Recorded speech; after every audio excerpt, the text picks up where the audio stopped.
Hey guys, welcome back. I hope you are having an amazing day. Let's get right into the stories. The first one is an entitled People Story. My name is Javid, and I've lived on this beautiful plot of farmland just outside of town for over 20 years now.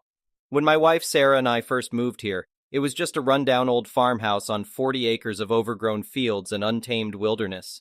But we saw the potential and decided to take a leap of faith. We worked for years transforming the land, clearing fields, building fences, planting crops. It was backbreaking labor, but we persevered and eventually turned it into a successful organic farm. Over the years, as the business grew, we slowly acquired more adjoining parcels of land. Now, Sunny Creek Organic Farm sprawls over 120 acres of pristine pasture, lush orchards, and fertile vegetable fields. We sell our organic produce at farmers markets and supply many of the farm-to-table restaurants in town. The operation has expanded to include a farm stand store, you pick berries, pumpkin patch, and even an annual corn maze in the fall. Our home and main farm buildings sit right off County Road 14, a quiet rural route that doesn't get too much traffic. We laid down a wide gravel driveway lined with split-rail fences leading back to the farm stand and parking area. But the rest of the property is crisscrossed with internal dirt roads and access lanes that we use for the tractors, trucks, and other farm equipment. Early on, when we first opened the farm, we had issues with people just randomly driving back and exploring, parking wherever they felt like it, and even stealing fruit right off the trees. We started losing so much produce that we decided to gate off the private lanes and put up no trespassing signs everywhere to make it clear that beyond the farm stand parking, the rest of the property was off limits. It was a sunny spring morning, and I was out in the north orchard moving the electric net fencing for the sheep. As I unspooled the lightweight mesh and aluminum posts, I could see the fluffy white lambs frolicking in the shade of the apple trees. Everything was peaceful and quiet, just the faint buzz of honeybees pollinating the blossoms.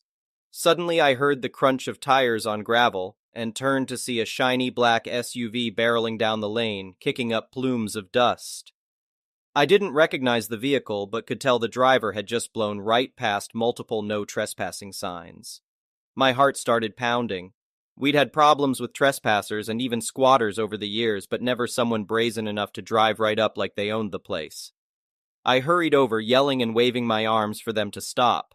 The SUV skidded to a halt, and a blonde woman in expensive athleisure wear and giant designer sunglasses stepped out. I politely but firmly called over, "Excuse me, ma'am, this is private property. Customer parking is back by the farm stand."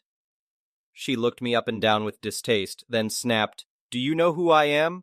I'm Amber Conrad, head of the Organic Consumers Association. I have an appointment with the owners to evaluate this so-called organic operation." I bristled at her rude, entitled tone. "Well, I'm Javid, the owner, and I don't know anything about an appointment.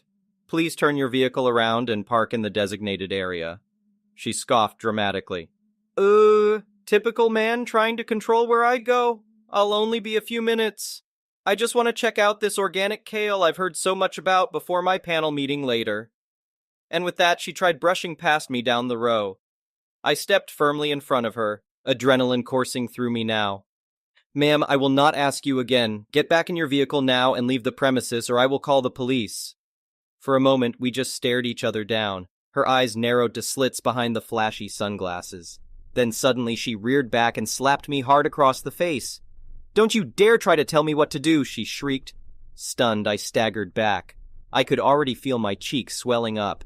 As I regained my balance, I saw her stomping away down the row, crushing kale under her designer boots. Without thinking, I lunged and grabbed her arm, purely reactionary to make her stop. She let out an ear-piercing scream. "Get your hands off me! Help! He's attacking me!"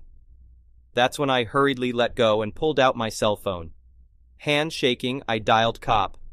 "Hello, I need police immediately at Sunny Creek Farms. I have a trespasser destroying crops who assaulted me when I tried to get her to leave." The operator assured me officers were on their way.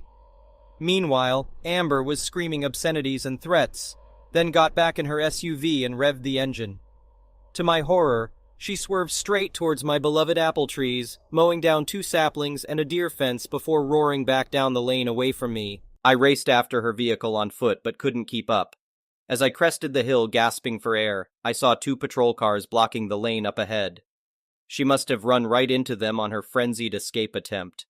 Even from a distance, I could hear Amber wailing that I had viciously attacked her for no reason. By the time I reached them, 2 officers had her in cuffs. I quickly described what happened and showed them the damaged fields and trees. Fortunately, the cops could see I was the calm one with the swollen cheek, and she was clearly disturbed.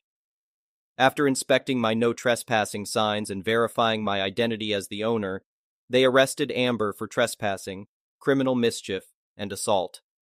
I also insisted on pressing charges for the slap, destruction of property, and lost revenue from her little rampage. In the following weeks, I learned more about the deranged Miss Conrad. Turns out she was notorious for falsely claiming ties to prestigious organizations and abusing any perceived authority. She had a long rap sheet of trespassing, public disturbances, and other questionable behavior. I almost felt bad for her. Almost. The case against Amber was a slam dunk with all the evidence against her. She was found guilty on all counts, and the judge, sick of seeing her waste the court's time, threw the book at her. She wailed and screamed as he sentenced her to the maximum of 2 years in prison. As the bailiff dragged her away, she shot me a look of pure hatred. I shook my head sadly. What a pointless waste of life. I had compassion for troubled folks, but also relief knowing my farm was rid of her toxicity. Hopefully she could heal, but her reign of terror was over. Outside, I took a deep breath of the fresh country air. A pair of red-tailed hawks soared in lazy circles above the orchard. Life was getting back to normal. With the warmth of spring, my fields were greening up, and lambs were joyfully bouncing around in the pasture. My cheek was healed up, and the damaged trees had been replaced. I said a little prayer of thanks for the blessings in my life. Doing the right thing was never easy, but the universe had my back. With that, I started whistling and got back to work on the fences. Plenty of hungry critters were depending on me, and there was food to grow. The next one is a pro-revenge story. When I, 25F, was 3, my grandparents passed away. They set up a savings account in my name. The account was meant to be accessed by me when I turned 21. At that point, it contained just over $300,000. My grandparents left me a letter saying they would like me to share the money fairly with any other Smith-Jones children, meaning my full siblings. My dad is a Smith, my mom is a Jones. By fairly, they meant that they wanted me to assess the situation and judge for myself what was fair. I never had full siblings, but I have 2 half-brothers, Mac and Joe Smith, who are my dad and stepmom's kids. Due to the specific wording my grandparents used, I legally never had to give Mac or Joe any money. However, I see Mac and Joe as my brothers, and as the money came from our grandparents, I felt that the fairest thing would be to assign each of us $100,000, so we all got an equal-sized lump sum. I figured that, when Mac, the youngest, turned 21 and took his $100,000, we could split any remaining money. When I turned 21, Dad suggested I buy a house with my $100,000. I found a place I loved, but it was $130,000 and I couldn't get a mortgage. Dad said I should borrow $30,000 from the account. I did, figuring I could pay it back before my brothers turned 21, and I have been repaying it. The account should be at $208,000 right now, but due to me withdrawing and then repaying that money, it's at $195,000, so I still owe $13,000. Joe turned 21 recently, and as I was giving him his $100,000, Joe noticed that there was less in the account than there should be. I explained and said I was going to put it all back before Mac, now 19, turns 21. Joe told Mac, and both boys said I stole from them and owed them the full $13,000 back, plus $3,000 of interest that they felt they would have gotten, and they wanted it all paid by this summer, which gave me less than 6 months to bring the account up to $211,000. I said I'd do it, but over 2 years as planned. The boys then wrote up a contract to that effect. I went to sign it, until I saw that it said 6 months to pay it all back. I wouldn't sign as we agreed on 2 years. They said I should figure it out as they were entitled to that money and would be seeking legal advice. Later that day I got an email, clearly written by them, saying that they intend to sue me for the $16,000, plus whatever is currently in the account, and additional damages and emotional distress on top of that. At this point, I had given Joe about $50,000 of his $100,000 because he wanted it in installments. I responded that legally they were never entitled to any of it, and given their attitudes, I'd say they've already received an amount I deem fair, so that $50,000 was all they were getting. I then got a barrage of texts, calls, and emails yelling at me for going back on our deal. I blocked them. They then took to social media saying that I was trying to screw them out of their inheritance and rallying our extended family into harassing me over this. And it mostly worked, as a lot of people messaged me. However, I got a message from this guy called Chris Smith. Chris said he was 27 and claimed to be my half-brother. I had never met him before, but he sent me photos of him as a kid with our dad, grandparents, and me.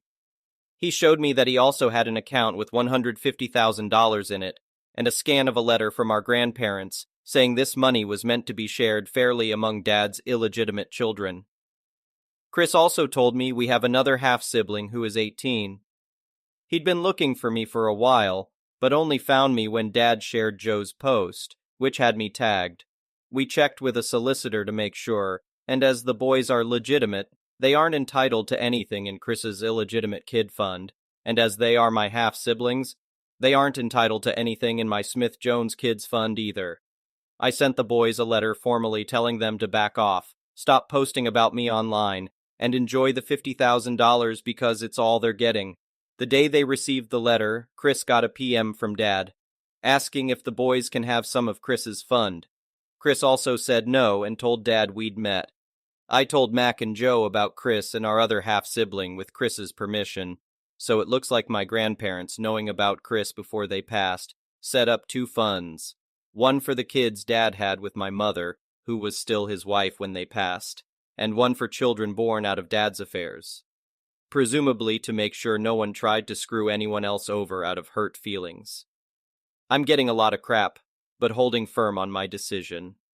The boys have realized that I won't back down on this, and it sounds like I've caused a schism at their house as Joe has all the money and no intention of sharing, so Mac is now feeling twice as screwed. Plus, stepmom apparently did not know about the other half-siblings, or that my half-sister was born after she and Dad got married, and she's made Dad move into a hotel.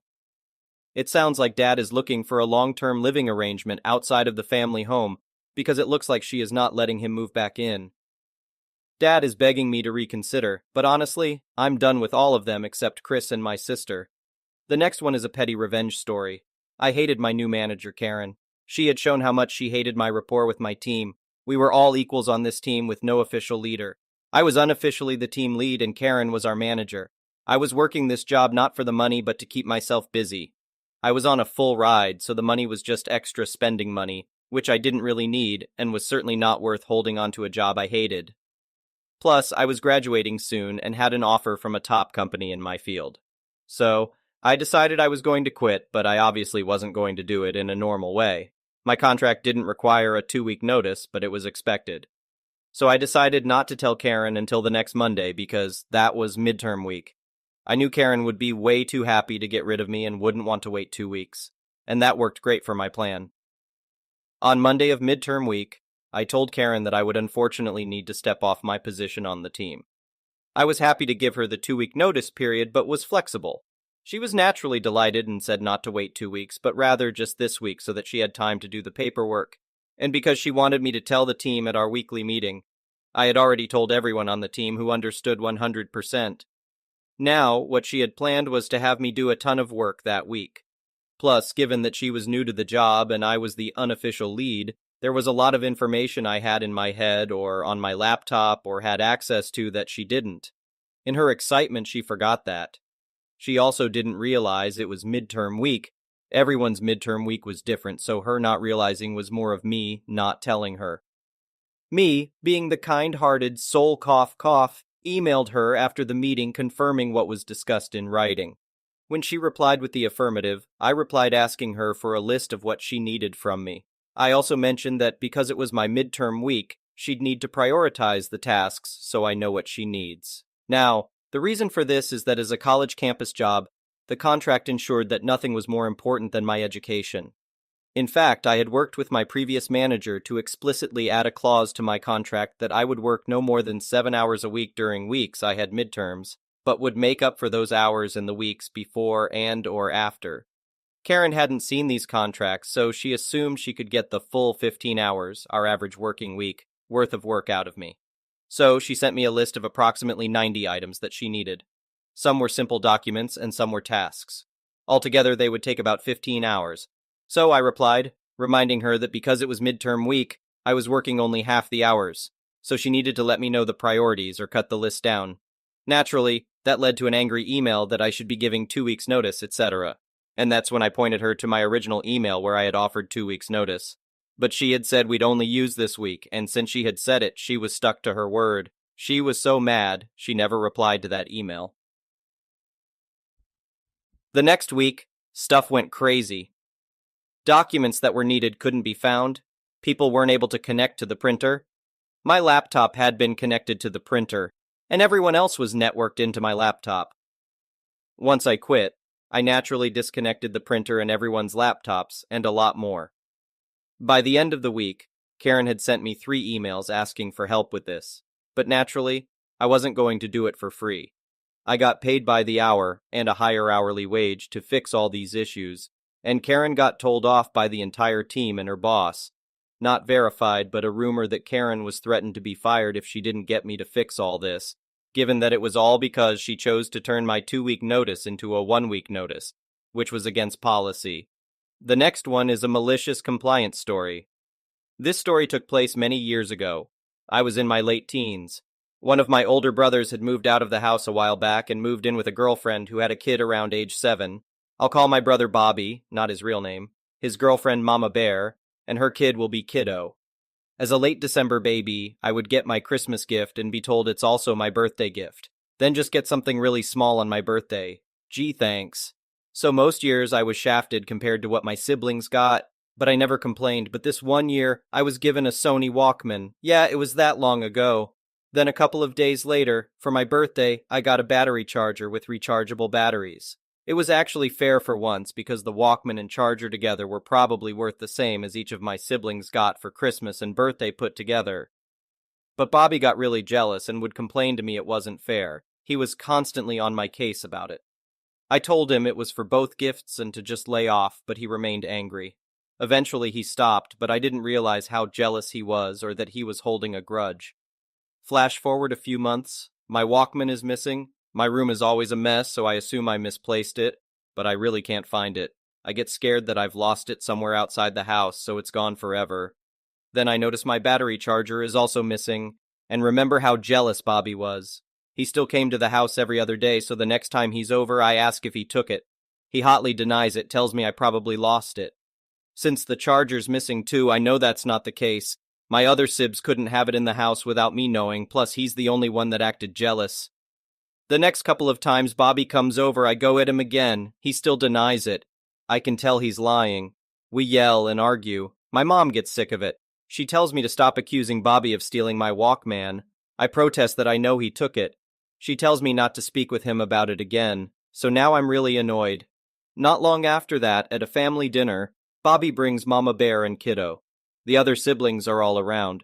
All I can think is Bobby stole my Walkman, but I'm not allowed to accuse Bobby of stealing my Walkman or to speak with him about it.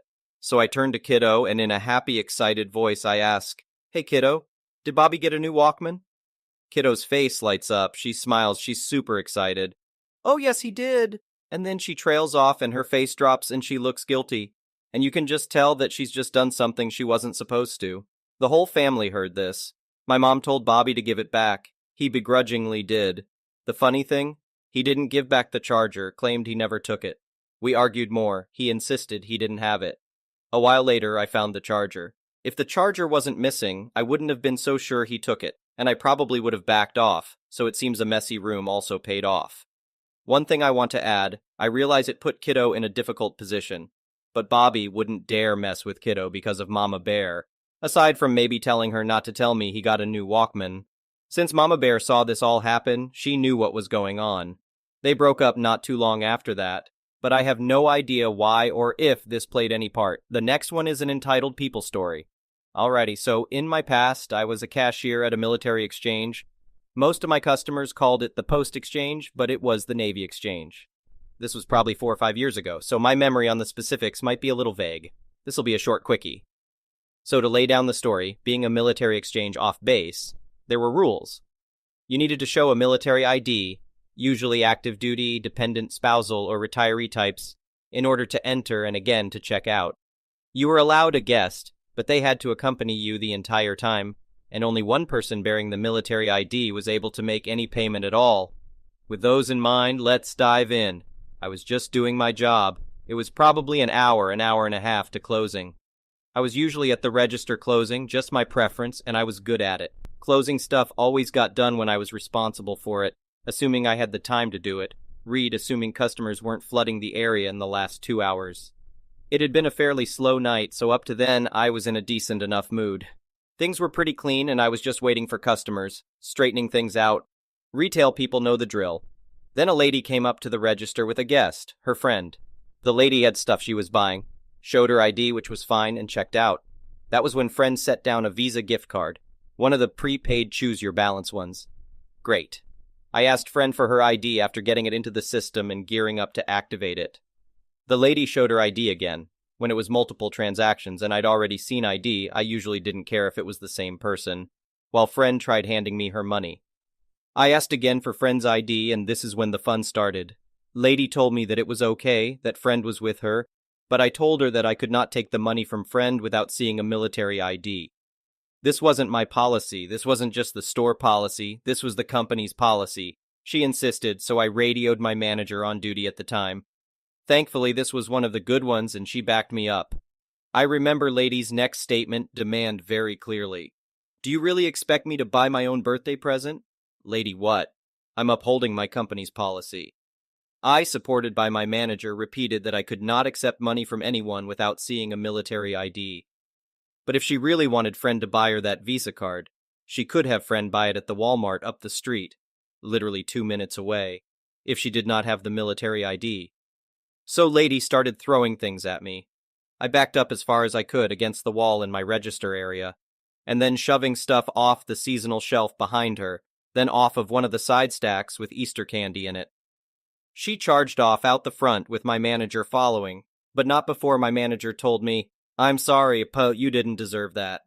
Not even 5 seconds later, my LP security guy rounded the corner and followed. I don't know what happened after that, but it was nice that my management had my back. I never saw lady again. Thank you for watching. I would really appreciate it if you could like the video and subscribe to our channel if you haven't already. We'll see you again tomorrow.